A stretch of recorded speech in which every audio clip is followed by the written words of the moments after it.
the fact that certain things bother you. And you might think, I wish nothing bothered me. It's like, no, you don't really, you know.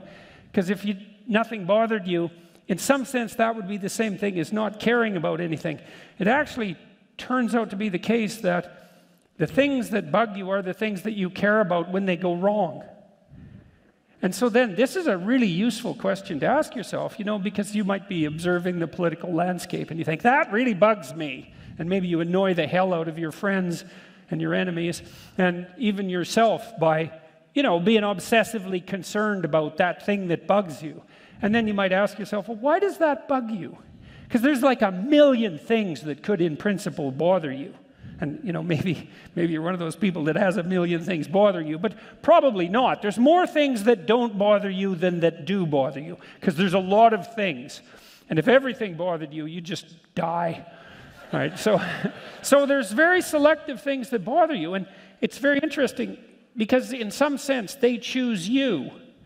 Because you might say something like, I wish that didn't bother me. It's like, that's a very strange thing to say, because it begs the question, why then does that bother you? And also, why can't you control it, right? That's a very, this is part of the reason I loved reading the psychoanalysts, because the psychoanalysts knew, they're the first people who really cottoned onto this in a kind of technically sophisticated manner. They knew that we were, in part, collections of autonomous sub-personalities, and that those sub-personalities could take control of us.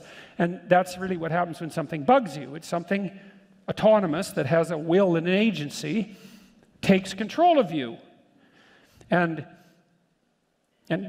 forces you to attend, despite yourself sometimes. And why should you attend? Because that's your destiny calling you, right? That's your problem. And that's a good thing to know, because people ask themselves, where do I find the meaning in my life? I would say, well, are there things that bother you? Yes, those are your problems. And you might say, well, I don't want those to be my problems. Like, hey, did someone ask you? It's just how it happens. And so then, why is that relevant to writing? Why don't you write about something that bothers you? And try to figure it out. Because you've got to ask yourself, well, first of all, what would your life be like if you actually addressed the things that bothered you? Right? And say, well, political things bother me. It's like, maybe you have a political duty that's calling to you. I mean, why not? Someone has to, and you're a citizen. Could be you, and not just an interest, right? And not just an obsession, but an obligation and a responsibility. And God only knows what would happen if you pursued that. I was talking to Mike Johnson, who's the fourth most powerful Republican in Washington.